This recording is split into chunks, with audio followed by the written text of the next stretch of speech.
Yan. So, ang paghiwa ng sibuyas, palitin mo lang para lumabas ang katas niya. Wala talagang batas dyan, di ba pare? Wala namang batas kung paalang, diagonal o ano. Kasi basta panggisa. Oo, basta panggisa, saute ng mga karne para maalis ang amoy niya, amoy karne niya. Kasi syempre ganyan pa siya, di ba? So lalagyan natin ngayon ng bawang sibuyas. Yun, ang secret recipe! Butter! Masarap kasi ito pre pag butter ang gagamitin sa paggisa. Kaldereta. Oh, kaldereta. Si kalderetang, baka ba to? Pork. Oh, pork. Pork, baboy. Baboy meat. Pork meat. Kaldereta. Lahat nagsisimula sa gisa. Kailangan igisa muna natin siya. Oh. Si merong konting oil, tapos yung butter tinunaw. So basta kailangan mainit yung kawali. Tapos may langis. May oil siya. Yan. Kasi hindi naman non-stick yung natin, kawali natin. Kaya oil niya. Kailangan gumamit ng oil. Pero kung non-stick yan, manggagaling yung oil sa baboy mismo. Wala ka bang wala ka bang So painitin muna natin siya. Yan. Yes. Pantayan nyo rin maigi yung yung oil nyo na hindi siya sobrang luto, no? Susunog din kasi siya eh. Tsaka ang gagawin nyo, yung apoy, medyo tignan nyo rin kung mainit o hinaan nyo. Pag nakikita nyo, umuusok na, oh. Diyan nyo malalaman na mainit na yung langis. Umuusok siya. Diyan nyo malalaman na ready na siya na pwede na ilagay. Oo, ilagay yung unang ilagay bawang. Oo, bawang. Kasi gagawin natin siyang golden brown. Parang french fries. Hindi black ha, golden brown. Kasi pag black, pait, mapait yun, mapait. Saka tumasa katawan. Kailangan golden brown lang. Pag naging golden brown na, lagay nyo naman yung sibuyas. Tapos ganun din, medyo brownish din siya. Tapos pag nilagay nyo na yung meat nun, titigil na yung pagluto niya kasi meron ng malamig na bagay na pumasok sa shansi. Kaya, yan. Kasi magtataka kayo, sasabihin nyo na tuloy-tuloy pa rin yung bawang sibuyas sa kawa. Baka maluto pa siya. Hindi na siya maluluto kasi may halo ng karne. Saka tubig. Siyempre yung karne may tubig yun, hinugasan eh. Kakatas siya. O kaya kung galing siya sa refrigerator, frozen siya, may tubig na siya sa loob.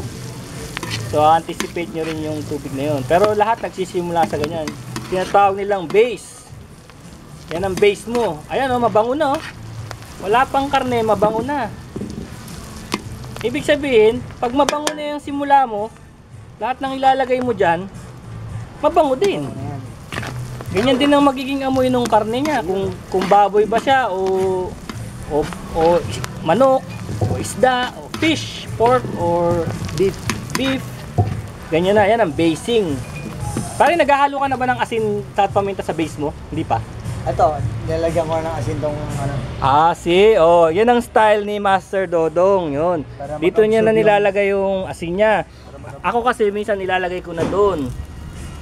Pero pwede rin dito. Para habang nagluluto ka, meron na siyang saltiness. Kasi salt lang kasi may lasa na yung pagkain mo eh.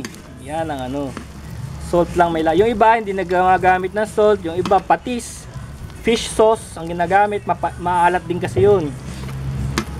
So pagka meron ka na ring patis, meron ka na ring parang salt. Yan, okay? Yan. Nakikita nyo, golden brown, di ba? O, ito na. Pasok na natin yung ating may tubig eh. Pork.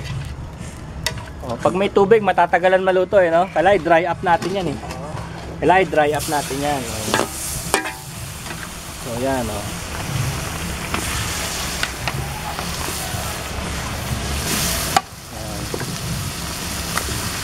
Ano bang pagkakaiba, chef, ng may takip saka walang takip? ang may takip kasi mas madali siyang lumambot. Oo, maluto kasi mainit. May convection na ano, style. Parang di makawala yung init. Yan. Dali lang magluto, mga kapatid. Kayong matatakot. Masarap ang marunong ka magluto. Kahit saan kayo pumunta, camping o outing, bida kayo sa tropa nyo. Kahit saan, hindi pwedeng sabihin mong may Jollibee o McDo dyan sa pupuntahan nyo. Kahit pumunta tayo sa gubat. O kahit sa gubat, makakita kayo ng gagala-galang ano ron, manok. Yari na! Pwede na rin lutuin. Yo, at least marunong ka, di ba? Bida ka pa kasi maraming takot sa pagluluto pero hindi naman siya nakakatakot. Madali lang siya. Kasi minsan yung iba sa inyo, sasabihin nyo, ayoko magluto kasi baka sumama. Mapahiya ako sa grupo. Ang gagawin nyo lang, mag-ingat lang kayo sa ano, wag nyo masyadong wag biglain, wag nyo dadamihan ng agad ng asin kasi aalat yan.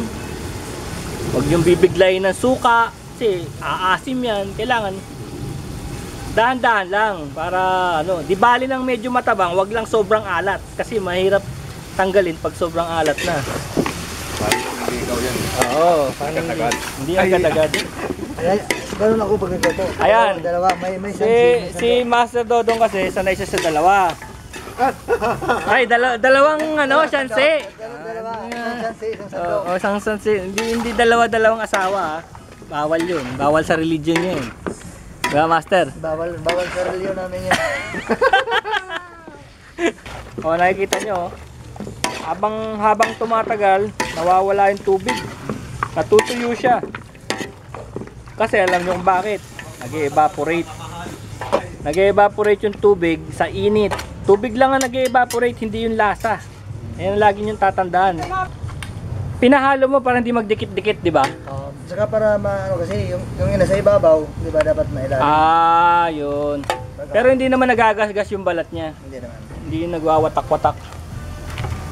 Oh, yun. Narinig nyo, ha? Ito ay garban sauce sa halip na green peas. Garban sauce or green peas kasi kaldereta ang gagawin natin. Kasi wala tayong carabiner. Ah, meron po. Ha? Ayan, oh. Kutsilyo. Yun, oh. Ang ganda yan.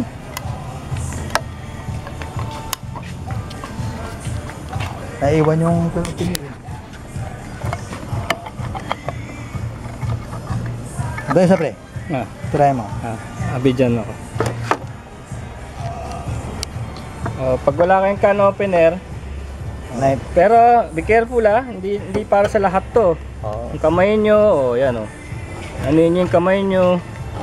Kailangan ingat. Pag umigkas yung kutsilyo, delikado yan, baka may tamaan kayo sa harap nyo. So, dapat concentrate kayo dyan. Tapos sa edge nyan, kailangan wag nyong tutuloy para may likong gano'n, no? Dapat may matira para para pagbukas. ganun ang style pagka wala kayong can opener sa emergency situations. Ayan, mga style military. Kasi pag napuno nyo yan, baka masugat kayo dito kasi magtitwist yan, magtitwist yung lata, masusugat kayo dyan. So, careful guys. Okay. Halo uli para hindi magdikit. Nakikita nyo, medyo nagdidikit.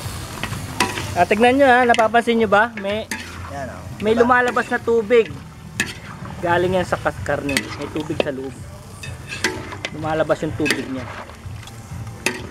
At yung mga meat, meron na rin siyang oil sa loob niya. Yung tinatawag na animal fat. So minsan may lalabas dyan ng oil. So nilagyan na ng dahon ng laurel. Sa paminta. Saka lagyan natin ng cubes. Cubes. Yung beef cube, pampalasa. Pero meron na siyang pepper, salt, paminta, asin yan. Pepper, salt and pepper sa English. Ano yan? Buong pepper? Oo, saka mayroon kong binik-libre. Ano ba pagkakaiba ng buo sa durog? Kasi yung durog, mas ano siya, Mas matapang. matapang.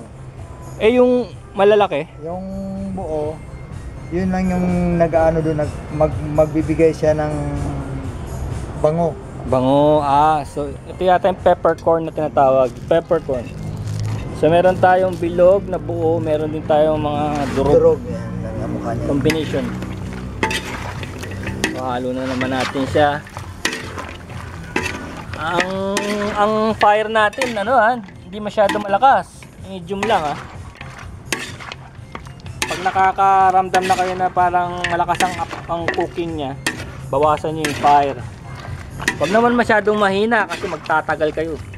Garbanzos. Kailangan tanggalin yung pinakabalat niya. Tanggalin yung balat para mas maganda. Para kasi hindi naman yan kinakain Saka wala naman yung lasa. Babara lang yan sa bituka mo. Pagkatanggal mo ganyan, yan. Yan kita mo. Yan. Mabilis naman tanggalin. Yan. Ito yung itatapos ng balat. Wala naman siyang nutrients. Tapos yung sabaw niya, mamaya ihalo. Ihalo yan dito sa Manipis Ngayon, na, numipis na. sabaw ng garbanzos. Yung sabaw, yung liquid sa loob ng garbanzos can. Yan. Yan. Ito mga sahog din ng kaldereta to, di ba? Ito, Hotdog, tomato paste. meron tayong Ito, tomato hot paste, sauce. hot sauce. Ito, Reno. Liver spread. This is liver spread. Ito yung tomato sauce. Yeah. Bakit may paste at saka may sauce? Ito yung nagpapalapot te. Tapos Tapos meron tayong thickener. sana yung didikdikin natin yung toasted bread. Toasted Yun yung, bread. Makita mo yung toasted bread. Yan. Yan. Didikdikin yung toasted Yun. bread to Yun yung makikita mo para yung sauce palapu- ng sauce ng kaldereta malapot. para Hindi siya malapot. matubig. Yes. Yun. So Para the sticky sauce siya. will be sticky, thick sauce. We have toasted bread. So kailangan natin ng toasted bread. Didikdikin. Gagrind mo, pa-pound para maging crumbs. Tapos kasama ng tomato paste, magiging Itong thick garbanzos sauce. mo na tapos na mabalatan. Ito, hot sauce. So, Ito, yan. whole pickles. Kasama Pickles. yan. Hiwain pa to, hindi na? Hindi na. Hindi. Tingnan ko kung ano lang. Pickles to yung medyo Whole. Whole. So malalaki ang kahit cut niya. laki na 1 inch cut. Tapos ito hot dogs ng slices ganyan, diagonal para may style. Garbanzos, tatanggalin ang Ito. balat. Yes. Patatas kasama, di ba? Patatas. Yan. Bell pepper. Carrots. Carrots. Okay. Bakit nawala ang tomato paste? Mas mauna to sa mauna to sa tomato sauce. Focus natin.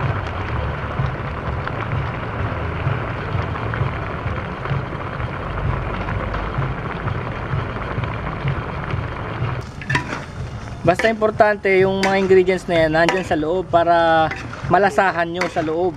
Pagka tapos na yung niluluto nyo, malalasahan nyo siya. Kung may hot sauce ka dyan, may konting anghang. Kung maraming hot sauce, mas maanghang. Depende sa Panlasa. panlasa. Kung gustong manghang, damihan ang hot sauce. Kasi wala namang problema kung marami kang tomato sauce. Maglalasa nga lang tomato sauce yung dahil sobrang dami ng sauce. Kailangan nasa inyo na yan kung gusto nyo na medyo meaty, kung bida ang meat, bida ang gulay, ganyan.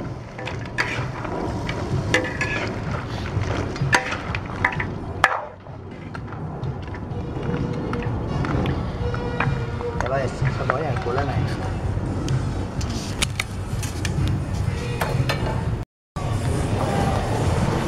So ngayon, mukhang luto na, di ba? So ilagay na natin yung Reno liver spread. Kahit hindi Reno, basta liver spread. So may lasa na yan. Tsaka ang ating hot sauce. hot sauce for some kick. Siyempre masarap yan kasi may rainwater.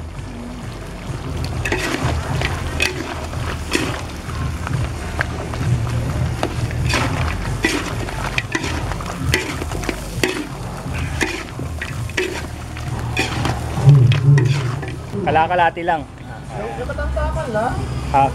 Hindi naman Maampo ng kape, asan ang kasi may asan ang sauce eh. cup to? Ano? May hotdog Yan. na, may pickles na. Dahil luto na naman yung hotdog, so inuuli na siya. Tsaka yung pickles, luto na naman yan. So halo-halo na lang kasi halos luto na eh. Luto naman lahat yan. Oh. Tapos, tomato sauce na ilalagay nito. Tomato sauce pa final niya. That's it. Tomato sauce kasi hindi pwedeng masyadong mababad. Oo. Dapat lang talaga yung pag matatapos.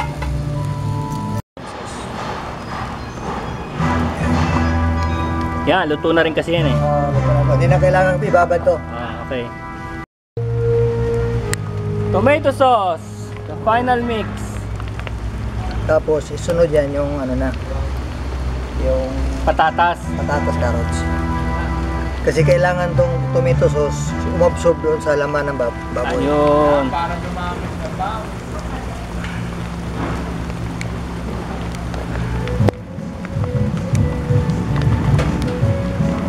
Okay.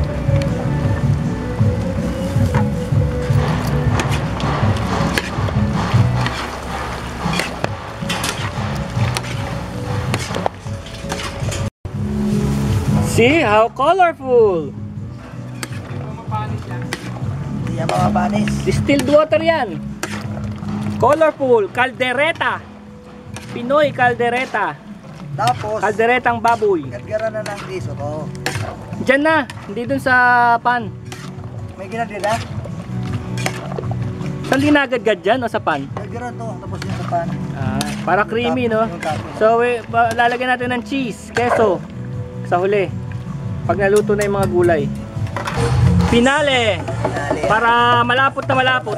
Although pag nakikita nyo, malapot na yung sabaw, no? Yung breadcrumbs, papalaputin niya pa yung sabaw. Papalaputin niya pa yung sabaw sa breadcrumbs.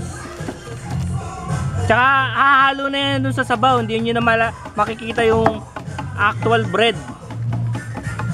Maliliquify na yan kasi mahahaluan siya ng tubig. Ganito pagdurog.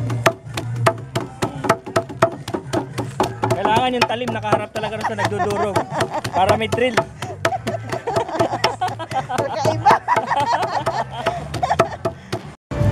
Yung cheese hindi naman masyado, di ba? Hindi naman sobra-sobrang cheese. Basta't meron lang, pang toppings lang. Okay. Talagang master chef ka, kailangan pati mata busog, no? Tingnan mo yung kulay, oh. Tignan niyo yung mga kulay. Kulay at ang lasa niyan, pamatay.